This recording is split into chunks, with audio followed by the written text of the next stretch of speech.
Transformada de Fourier, parte 3. Vamos tentar entender o significado da transformada de Fourier, semelhante ao que nós vimos no exemplo anterior. Considere um sistema, ele tem essas curvas aqui de transformada de Fourier. Esse daqui é o espectro de magnitude e fase desse sistema.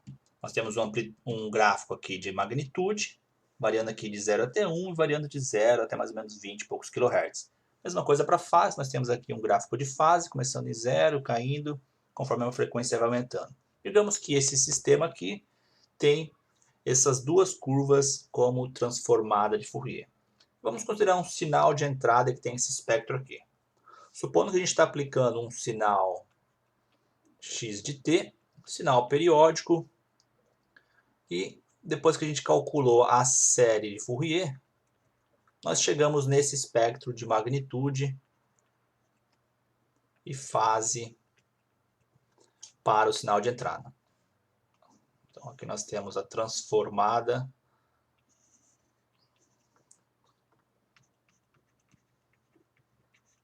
de um sinal, de um sistema, que também é descrito por uma função.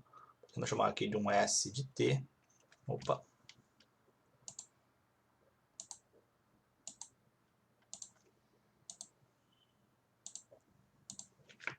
Digamos que nós temos um sistema que é descrito por uma S de t. Essa aqui seria a magnitude de S de ômega. E aqui a fase. Embora o gráfico está em kHz, não deixa de ser verdade que isso daqui é a resposta em frequência de magnitude e essa aqui é a resposta em frequência de fase. O que a gente consegue concluir a partir disso? Conhecemos o sinal de entrada no domínio da frequência, que é representado aqui pelo espectro, e conhecemos a resposta em frequência desse sistema, que é a transformada de Fourier do sistema, essas duas curvas. A gente consegue chegar no espectro do sinal de saída. O sinal de entrada aplicado nesse sistema vai me produzir um sinal de saída, um y de t, e a gente consegue, conhecendo a transformada de Fourier do sistema, a gente consegue ter ideia de como vai ser esse sinal de saída. Por que a gente vai fazer isso? Nós temos cascateado aqui um sinal e um sistema. Quando a gente joga isso para o domínio da frequência, a magnitude é multiplicada e a fase é somada. Isso quer dizer o seguinte, vamos começar aqui com 5. O 5 tem amplitude 2 e ângulo 45. Se nós localizarmos os 5 kHz lá na transformada do sistema, a gente vê que é 1. Como eles estão cascateados, aí vai ser uma multiplicação, ou seja, é 2 vezes 1, que é igual a 2. A componente resultante continua sendo 2. Isso daqui é a nossa magnitude do sinal de saída, o espectro do sinal de saída. Novamente, 5 kHz, tem amplitude 2. Vou lá no gráfico da transformada, localizo 5 kHz, está aqui, ele possui a magnitude 1. Como estão cascateados, a magnitude é um produto, fiz 2 vezes 1, resultou em 2. A fase é uma soma, aqui tem 45 graus, e em 45 graus, aqui vai ser mais ou menos menos 100 chutar aqui menos 135, ou seja, em 5 kHz é 45 menos 135, vai resultar aqui em menos 90. Nós temos uma componente aqui de menos 90. 45 menos 135. Valores aproximados.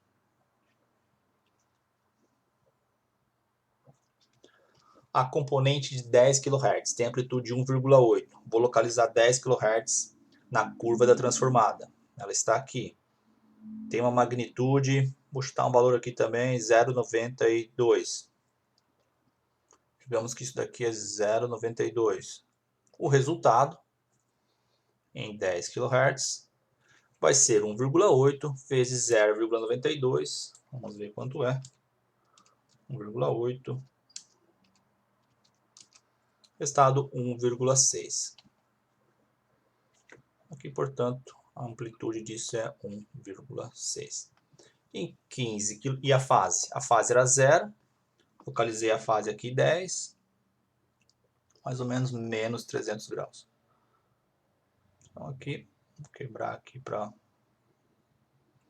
deixar um pouco em escala. Nós temos menos 300 graus. Em 15, nós temos amplitude 1, localizando 15. Já está bem próximo de zero aqui, aproximar para zero, ou seja, é 1 vezes zero. Aqui nós temos que resultou em zero. Para o ângulo, nós temos menos 30 na frequência 15 kHz. Aqui nós vamos ter mais ou menos uns 550. Aproximar aqui para resultado como 520. Aqui também tem que quebrar aqui para ficar razoavelmente dentro de uma escala. A componente de 20 kHz é 1.6. Localizando aqui, nós temos que a magnitude é zero, ou seja, 1,6 vezes zero, resultado zero. Se tivesse mais componentes, as demais também seriam zero. E a fase, que também era zero, aqui passou a ser menos 650, alguma coisa desse tipo.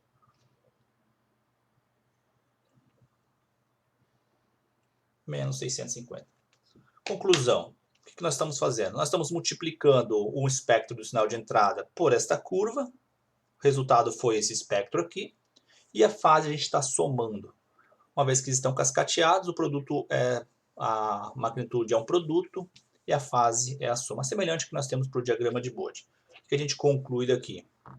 Bom, a gente vê que o espectro resultante é isso daqui. As componentes de 15 kHz e 20 kHz eram existentes no sinal de entrada, não são mais aqui, elas foram eliminadas. O que a gente pode concluir aqui, esta aqui foi diminuída um pouco, era 1,8, baixou um pouquinho para 1,6.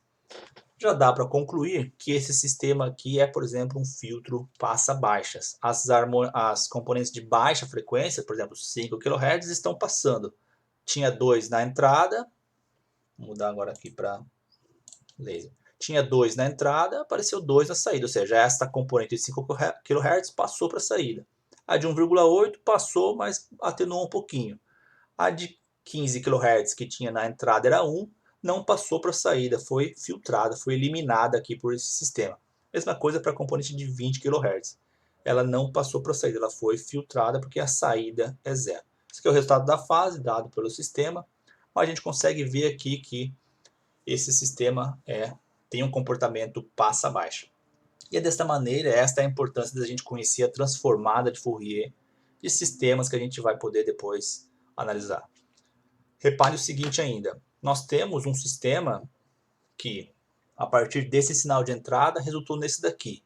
Houve uma modificação do espectro. Nós tínhamos um espectro de entrada, o sinal de saída tem um espectro modificado. E isto é processamento de sinais. Processamento de sinais consiste em você alterar o espectro do sinal de entrada. Aqui nós alteramos eliminando as componentes de alta frequência, porque o sistema de fato era um filtro passa-baixa.